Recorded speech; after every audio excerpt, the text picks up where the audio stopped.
Hello दोस्तों, paper code 008 राजनीतिक भूगोल VMOU के महत्वपूर्ण प्रश्न देखिए।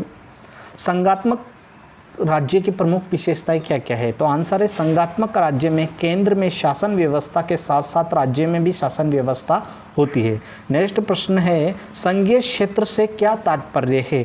तो आंसर है राजधानी क्षेत्र को सामान्यतः संघीय क्षेत्र भी कहा जाता है। नेक्स्ट प्रश्न है संघात्मक राज्य के प्रकार बताइए। तो संघात्मक राज्य एक तो है Switzerland, Brazil, Bharat, Nigeria, Australia, ये संघात्मक राज्य है। नेक्स्ट प्रश्न है राज्य का प्रकार है। तो आंसर है जीवित इकाई के रूप में राज्य का प्रकार माना गया है। नेक्स्ट है स्टेट शब्द किस भाषा से लिया गया है? तो स्टेट शब्द ट्यूटोनिक भाषा से लिया गया है। नेक्स्ट है विकास प्रक्रिया के काल। तीन काल है, प्राचीन काल, मध्यकाल और आधुनिक काल। राज्य के क्या क्या तत्व है? तो आंसर है राज्य के जनसंख्या, भूभाग, सरकार, प्रभुसत्ता, आर्थिक स्वरूप, संचार एवं परिवहन इत्यादि है राज्य के तत्व। नेक्स्ट प्रश्न है राष्ट्र के तत्व क्या क्या है? तो राष्ट्र के तत्व है प्रजाति एवं रक्त की एकता, भाषा संबंधी एकता, धर्म संबंधी एकता और भौगोलिक समरूपता इत्यादि है। नेक्स्ट प्रश्न है राज्य की शक्ति किसमें निहित होती है? समान राष्ट्रीयता में राज्य की शक्ति निहित होती है। अब हम नेक्स्ट प्रश्न की बात करते हैं कि नेक्स्ट प्रश्न सीमा संबंधी विचार किसने दिया था? तो रेड जेल ने सीमा संबंधी विचार दिया था। लॉर्ड कर्जन ने सीमा को दो भागों में बांटा था, एक तो प्राकृतिक सीमा और एक कृत्रिम सीमा।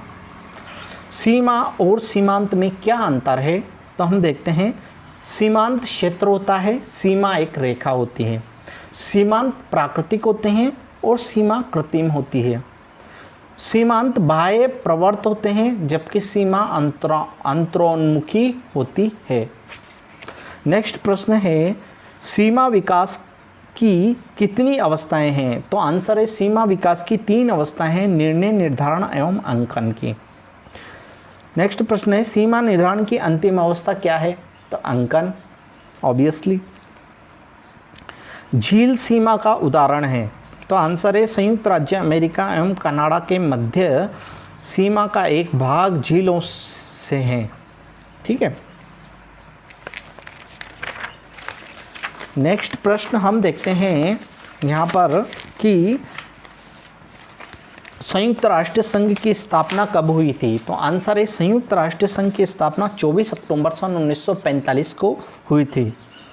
गैर राजनीतिक संगठन क्या होते हैं? तो जिन संगठनों का संचालन गैर सरकारी तंत्र के द्वारा किया जाता है उन्हें गैर राजनीतिक संगठन कहा जाता है। नेक्स्ट प्रश्न है यूनेस्को का पूरा नाम क्या है?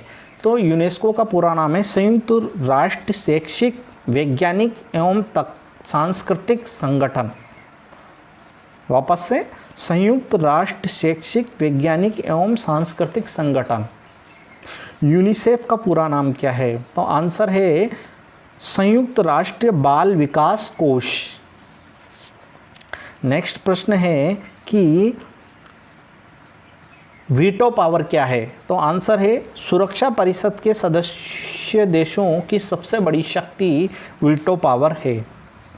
नेक्स्ट प्रश्न है ओपेक क्या है? तो पेट्रोलियम निर्यात करने वाले देशों का संगठन क्या कहलाता है? ओपेक कहलाता है। सार्क, तो दक्षिणी एशिया का क्षेत्रीय संगठन क्या है? सार्क है। नेक्स्ट प्रश्न है कि नक्षत्र युद्ध क्या होता है? तो बाहरी आकाश अथवा अंतरिक्ष में लड़े जाने वाले युद्धों को नक्षत्र युद्ध कहते हैं। नेक्स्ट प्रश्न है कि वैश्वीकरण का क्या संबंध है? तो जिसका विस्तार विश्वव्यापी होता है वैश्वीकरण कहलाता है। और यहाँ पर 3 संबंध है, एक तो व्यापार की व्यवस्था से होता है, एक तकनीकी विस्तार से होता है, एक बहुराष्ट्रीय कंपनियों के रूप में वैश्वीकरण होता है। अब हम नेक्स्ट प्रश्न देखते हैं कि राजधानी क्या होती है? तो राजधानी प्रशासन का मुख्यालय होती है, राजनीतिक सत्ता का केंद्र होती है। राजधानी कहाँ स्थित होती है? तो राजधानी मूल स्थल में स्थित होती है। किन किन देशों की राजधानी परिवर्तित हुई? तो टर्की, भारत, रूस, पाकिस्तान और जापान की राजधानी परिवर्तित हुई। राजधानी का महत्वपूर्ण कार्य क्या होता है? राजधानी का महत्वपूर्ण कार्य होता है राज्यों को संगठित बनाए रखना। नेक्स्ट है राज्य को संगठित, राज्य की राजधानी को जानते हैं शक्ति एवं सामर्थ्य के प्रतीक के रूप में। नेक्स्ट प्रश्न है कि अधिकांश राज्यों की स्थापना हुई है। आंसर है अधिकांश राज्यों की स्थापना विकासात्मक रूप में हुई है। किसी राज्य का उद्भव व निर्माण व पोषण होता है मूल स्थल से होता है। राज्य के मूल स्थल में होता है राजधानी शहर होता है। राज्य के मूल स्थल में कौन होता है? राजधानी शहर होता है। नेक्स्ट प्रश्न है आर्थिक दृष्टि से विकसित क्षेत्र कहलाते हैं, कोर कहलाते हैं। आर्थिक दृष्टि से विकसित क्षेत्र क्या कहलाते हैं? कोर कहलाते हैं। विश्व के अधिकांश राज्यों में मूल स्थल है एक। विश्व के अधिकांश राज्यों में मूल स्थल क्या है? एक है। ठीक है, अब हम बात करते हैं नेक्स्ट प्रश्न की। 3 सागरीय स्थिति वाला देश है संयुक्त राज्य अमेरिका और कनाडा। महाद्वीपीय स्थिति वाला देश है नेपाल और अफगानिस्तान। स्थल आवर्त देशों की संख्या है 26। विश्व का सबसे छोटा राज्य है वेटिकन सिटी, 0.44 वर्ग किलोमीटर क्षेत्र। राज्य का आदर्श आकार है, आंसर है वृत्ताकार। लंबाकार राज्य है चिली और नॉर्वे, लंबाकार राज्य हैं। वृत्ताकार राज्य है यूरुग्वे व बेल्जियम, वृत्ताकार राज्य हैं। किसी राज्य की राजनीतिक शक्ति को प्रभावित करने वाला जलवायु कारक कौन सा है? तो आंसर है शीत उष्णता व शुष्कता। राज्य के सार्वभौमिक विकास हेतु उपयुक्त जलवायु है, आंसर है शीतोष्ण जलवायु। प्रश्न है कि पर्वतीय राज्य कौन से हैं? तो नेपाल और भूटान पर्वतीय राज्य हैं। पूर्णतः स्थल राज्य कितने हैं? तो 20 राज्य पूर्णतः स्थल है।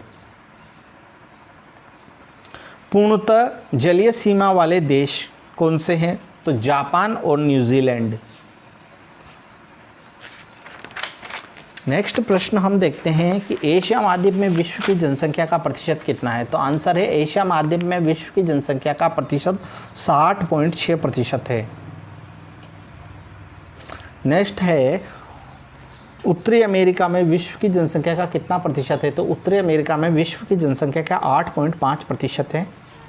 नेक्स्ट है भारत तथा पाकिस्तान में कितनी भाषाएं बोली जाती है? तो आंसर है भारत तथा पाकिस्तान में 222 भाषाएं बोली जाती हैं। नेक्स्ट है कि मलाया की कौन सा भाषा है? तो मलाया की भाषा है लिंगुआ फ्रांक भाषा है।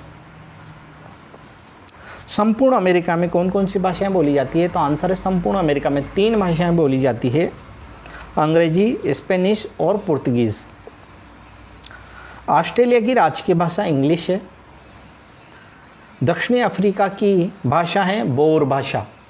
ठीक है, नेक्स्ट प्रश्न है विश्व में प्रचलित 2 धर्म ईसाई और हिंदू। ईसाई धर्म को मानने वालों का प्रतिशत 33.5%। हिंदू धर्म लंबियों की संख्या है 732 मिलियन। कितनी है? 732 मिलियन। शिया और सुन्नी संबंधित है, तो आंसर है इस्लाम धर्म से संबंधित है। नेक्स्ट प्रश्न है कि प्रमुख आर्थिक तत्व कौन कौन से हैं? तो प्रमुख आर्थिक तत्व है खाद्यान्न संसाधन, शक्ति संसाधन, खनिज पदार्थ, उद्योग और परिवहन के साधन। खाद्य पदार्थों की पोषकता किसके रूप में मापी जाती है? कैलोरी के रूप में। स्वस्थ मानव के लिए प्रतिदिन कितनी कैलोरी आवश्यक होती है? तो 2250 से लगाकर 2650 कैलोरी आवश्यक होती है। विश्व में शक्ति संसाधन है तो आणविक शक्ति, पेट्रोलियम, कोयला और जल विद्युत। नेक्स्ट है वायुयान बनाने में यूज होता है एल्यूमिनियम धातु का। नेक्स्ट है आणविक शक्ति का प्रमुख स्रोत खनिज है तो यूरेनियम और थोरियम। नेक्स्ट है ओपेक। क्या है ओपेक? पेट्रोलियम उत्पादक देशों के संघ का नाम ओपेक है। नेक्स्ट है बहते जल से ऊर्जा प्राप्त होती है। कौन सी ऊर्जा? जल विद्युत। कोयले के प्रकार 3 प्रकार है भाई, एंथ्रासाइट, बिटुमिनी, लिग्नाइट। वैसे तो 4 होते हैं, पीट भी होता है, ठीक है। विश्व में सर्वाधिक तांबा निकाला जाता है संयुक्त राज्य अमेरिका में। भारत में सर्वाधिक खनिज मिलता है मैग्नीज। नेक्स्ट प्रश्न हम देखते हैं, परिवहन से संबंधित प्रश्न है। परिवहन के बारे में रोमन राज्य का क्या नारा था? तो नारा था सभी सड़कें रोम को जाती है। जल परिवहन को कितने भागों में बांटते हैं? तो जल परिवहन को 3 भागों में बांटते हैं, महासागरीय, अंतर्राष्ट्रीय नहरें और आंतरिक जल परिवहन। सुएज नहर किन सागरों से मिलती है? तो सुएज नहर याद रखिएगा भूमध्य सागर और लाल सागर को मिलाती है। भूमध्य सागर और लाल सागर को सुएज नहर मिलाती है। पनामा नहर किन महासागरों को मिलाती है? तो पनामा नहर अटलांटिक और अंध महासागर को मिलाती है। विश्व की सबसे बड़ी रेलवे का नाम क्या है? ट्रांस साइबेरियन रेलवे लाइन है। विश्व की सबसे बड़ी रेलवे लाइन है ट्रांस साइबेरियन रेलवे लाइन। अंतर्राष्ट्रीय महत्व का सबसे बड़ा सड़क मार्ग है पान अमेरिकन हाईवे, जिसकी लंबाई है 5527 किलोमीटर। पेट्रोल व गैस की सबसे अधिक पाइपलाइनें कहाँ पर है? तो संयुक्त राज्य अमेरिका में पेट्रोल व गैस की सर्वाधिक पाइपलाइनें हैं। नेक्स्ट प्रश्न हम देखते हैं कि संग्रत विकास किसे कहते हैं? तो संग्रत विकास से तात्पर्य पर्यावरण को हानि पहुंचाए बिना विकास करना या फिर विनाश रहित विकास करना संग्रत विकास कहलाता है। प्रमुख वैश्विक पर्यावरणीय समस्याएं क्या क्या है? तो एक तो है ओजोन परत विरलता, दूसरी है ग्रीन हाउस प्रभाव, तीसरी है तापमान में वृद्धि, मरुस्थलीकरण, वनोन्मूलन, जैव विविधता संकट। नेक्स्ट हम बात करते हैं ग्रीन हाउस प्रभाव के कारण क्या होता है। ग्रीन हाउस प्रभाव के कारण तापमान में वृद्धि होती है। ओजोन परत पृथ्वी के लिए क्या कार्य करती है? ओजोन परत पृथ्वी के लिए कवच का कार्य करती है और सूर्य से आने वाली पराबैंगनी किरणों से हमारी रक्षा करती है। नेक्स्ट है यूएनईपी से क्या तात्पर्य है? तो यूएनईपी से तात्पर्य संयुक्त राष्ट्र के पर्यावरण कार्यक्रम से है। नेक्स्ट प्रश्न है पृथ्वी सम्मेलन बाणमा कहाँ आयोजित हुआ? तो आंसर है पृथ्वी सम्मेलन बाणमा ब्राजील के रियो डी जेनेरिया नगर में आयोजित जेनेरो नगर में आयोजित किया गया था। एजेंडा 21 किस स्वरूप में बदल गया था? तो एजेंडा 21 संग्रत विकास पर बल दिया गया, इस स्वरूप में बदल दिया गया था, संग्रत विकास पर बल दिया गया था। नेक्स्ट प्रश्न हम देखते हैं कि निर्वाचन भूगोल के बारे में देखते हैं कि निर्वाचन भूगोल क्या है। राजनीतिक भूगोल में निर्वाचनों के अध्ययन की शाखा को निर्वाचन भूगोल के नाम से जाना जाता है। राजनीतिक स्वेच्छा के भूगोल में किसका अध्ययन किया जाता है? तो राजनीतिक स्वेच्छा के भूगोल में निर्वाचन के विभिन्न स्वरूपों का अध्ययन किया जाता है। निर्वाचन भूगोल के पिता कौन हैं? तो आंद्रे सिगफ्रीड को निर्वाचन भूगोल के पिता कहा जाता है। निर्वाचन भूगोल के अध्ययन दृष्टिकोण की 2 वृहत श्रेणियां हैं। एक तो क्षेत्रीय दृष्टिकोण एवं व्यवहारात्मक एवं स्थानिक दृष्टिकोण। नेक्स्ट है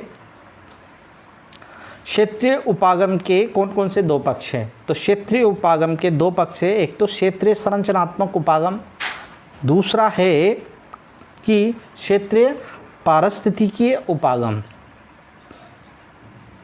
नेक्स्ट प्रश्न है कि स्थानिक दृष्टिकोण से क्या तात्पर्य है? तो आंसर है यह एक इकाई मान स्थानिक दृष्टिकोण से तात्पर्य एक क्षेत्र को इकाई मानकर संबंधित तथ्यों का विश्लेषण करना है। नेक्स्ट प्रश्न है निर्वाचन की प्रचलित प्रणालियाँ क्या क्या है। तो आंसर है निर्वाचन की प्रचलित प्रणालियाँ है बहुमत निर्वाचन प्रणाली, अधिमान निर्वाचन प्रणाली, समानुपातिक निर्वाचन प्रणाली और मिश्रित निर्वाचन प्रणाली। 4 है, बहुमत, अधिमानी, समानुपातिक और मिश्रित। भारत में चुनाव का उत्तरदायित्व संभालता है। तो आंसर है चुनाव आयोग संभालता है। नेक्स्ट है गेरीमैंडरिंग कहते हैं, किसे कहते हैं ना। तो निर्वाचन क्षेत्रों की सीमाओं का किसी पार्टी अथवा व्यक्ति हेतु परिवर्तित करने को गेरीमैंडरिंग कहते हैं। भारत में राज्यसभा की कुल 25 और लोकसभा की 545 सीटें हैं। नेक्स्ट है आर्थिक प्रगति का मापदंड क्या है। तो आर्थिक प्रगति का मापदंड है वर्तमान युग में किसी देश की प्रगति का आधार ऊर्जा उपभोग है।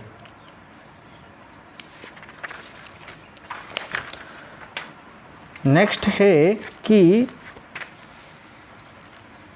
लोहा इस्पात उत्पादन वर्तमान युग में औद्योगिक क्षमता का मापदंड क्या है। तो मापदंड है लोहा इस्पात उत्पादन औद्योगिक क्षमता का मापदंड है।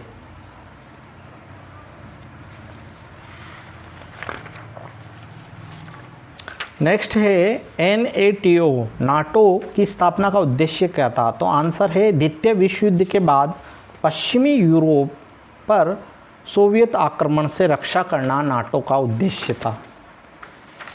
नेक्स्ट है भारत के पड़ोसी देश कौन कौन से हैं। तो आंसर है भारत के पड़ोसी देश पाकिस्तान, चीन, नेपाल, भूटान, बांग्लादेश, म्यांमार और श्रीलंका है। नेक्स्ट है भारत की विदेश नीति का आधार क्या है। तो आंसर है गुटनिरपेक्षता। नेक्स्ट है सन 1972 में भारत पाक समझौते का नाम क्या है। तो आंसर है शिमला समझौता। भारत पाक सर्वाधिक विवादास्पद युद्ध कौन सा है। कश्मीर की समस्या। भारत और श्रीलंका के मध्य क्या समस्या है। तो तमिल समस्या है भारत और श्रीलंका के मध्य। नेक्स्ट है भारत और चीन के मध्य विदेशी नीति का आधार क्या है। तो आंसर है पंचशील।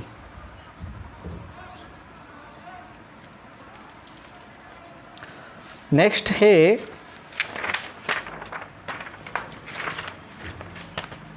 कि